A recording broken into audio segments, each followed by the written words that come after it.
ధనురాశి వారికి ఫిబ్రవరి నెల ఏ విధమైనటువంటి ఫలితాలు కలగబోతున్నాయి చూసుకుంటే, ఈ మాసంలో కొంత వెసులుబాటు ఏంటి అంటే అష్టమ కుజుని యొక్క దోషం తొలగిపోయినది. కుజుడు సప్తమ స్థాన స్థితి ఫలితాలను ఇస్తూ ఉన్నారు. అయితే గురుడు వక్రగతి వెళ్ళిపోయింది కాబట్టి గురుబలం తగ్గిపోతుంది. తృతీయంలో రవిశనులు చాలా యోగ్యమైనటువంటి ఫలితం. చతుర్థమందు శుక్రుడు చాలా అనుకూలమైనటువంటి ఫలితం. అంటే రవి శని అనుకూలత ఉన్నది, శుక్రుడి అనుకూలత ఉన్నది, చంద్రుడి అనుకూలత ఉన్నది, కుజుని ప్రతికూలత తగ్గింది.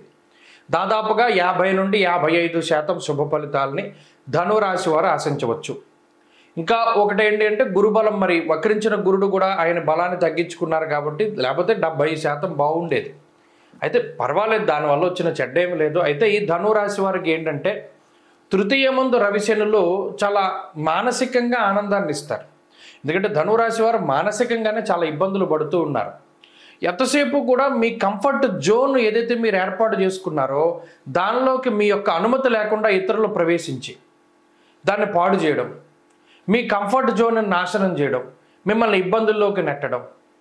మీరు ఇక్కడికి వెళ్దాం అనుకుంటారు, ఏదో ఊరు వెళ్దామని మీరు ప్రయాణం అవుతారు. ఇంత లోపల మీ ఫ్రెండ్ ఎవరో వచ్చి అవి ఇక్కడికి కాదు అక్కడికి తీసుకెళ్తారు. అక్కడ పడే నరకం అంతా ఇంత కాదు.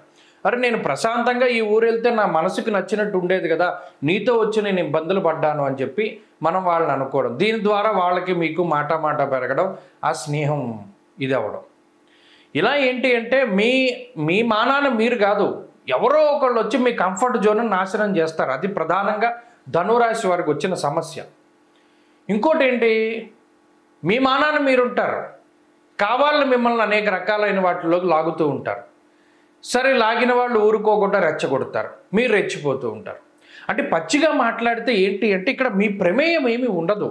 అయినప్పటికీ కావాలని మిమ్మల్ని ఇంకొక దాంట్లోకి ఇన్వాల్వ్ చేసి మిమ్మల్ని లాగి తద్వారా మిమ్మల్ని నవ్వుల పాలు చేసేటువంటి పరిస్థితి. ఇది ప్లాన్డ్గా జరిగిందా, అన్ప్లాన్డ్గా జరిగిందా, యాదృచ్ఛికంగా జరిగిందా, లేకపోతే ఇది ఎవరైనా కావాలని చేస్తున్నారా అనేటువంటి విషయాలను పక్కన పెడితే, ఎప్పుడూ ధనురాశి వారు ఈ మాసంలో ఒకటి గుర్తుపెట్టుకోండి, ఎవరు వచ్చి మిమ్మల్ని దేనికోసమైనా కొంత పురిగొలుపుతున్నా, మీకు అనవసరమైన విషయాలు అయినప్పటికీ కూడా వాళ్ళు మిమ్మల్ని ఇన్వాల్వ్ చేస్తూ ఉన్నా ఎప్పుడూ కూడా మీరు దానిలోకి వెళ్ళకండి. మీ జోన్లో మీరు ఉండండి, మీ ప్రెమిసెస్లో మీరు ఉండండి.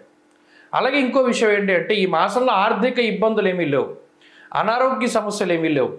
ప్లస్ మీకుండే కంఫర్ట్స్ అండ్ లగ్జరీస్ పెరిగేటువంటి అవకాశాలు ఉన్నాయి. ఇష్టసిద్ధి తృతీయగే అన్నారు శాస్త్రబంధం. అంటే నచ్చింది జరుగుతుంది అని అర్థం.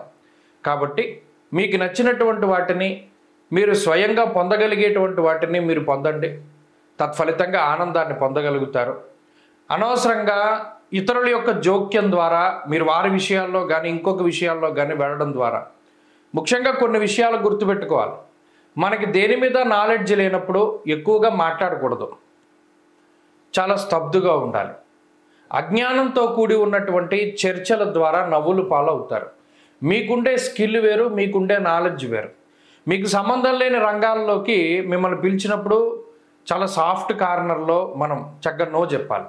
వద్దు అని చెప్పడం కూడా రావాలి. ఇది మీకు రాదు. ధనురాశి వారికి వచ్చిన సమస్య ఏంటి అంటే నో చెప్పడం రాదు, మొహమాటానికి వెళతారు, దానివల్లే సమస్యలు వస్తాయి. ఈసారి దాన్ని ఖండించాలి ఈ మాసంలో ప్రధానంగా. కాబట్టి ఇక్కడ ఏంటి అంటే అర్ధాష్టమ రాహువు వల్ల ఈ సమస్యలన్నీ ఉత్పన్నమవుతున్నాయి. కాబట్టి జాగ్రత్తగా వాటి నుండి మిమ్మల్ని మీరు కాపాడుకుంటూ ఉండండి. అలాగే ఈ మాసంలో ఉద్యోగ వ్యాపారాలు చాలా బాగున్నాయి, ఆర్థిక స్థితిగతులు బాగున్నాయి, కుటుంబ విషయం బాగుంది. అలాగే విద్యార్థులకి పరిస్థితులు బాగున్నాయి. గత మాసాలతో పోల్చుకుంటే ఈ మాసం కూడా అదే మాదిరిగా కొంత అనుకూలమైనటువంటి ఫలితాలతోనే ముందుకు సాగుతూ ఉన్నది. ప్రత్యేకించి అమ్మవారి యొక్క ఆరాధన ఎక్కువగా చేయడం ద్వారా అర్ధాష్టమ రాహువు యొక్క దోషాన్ని పోగొట్టుకోవడానికి ఆదివారం నాడు రాహుకాల దీపం పెట్టడం, మినపప్పుతో చేసిన ఇడ్లీలు, దోశలు, లేకపోతే ఇంకోటి రొట్టెలు, ఇటువంటి వాటిని పంచిపెడుతూ ఉండడం ద్వారా ఈ చెడు ఫలితాల నుండి మీరు బయటపడగలుగుతారు. స్వస్తి.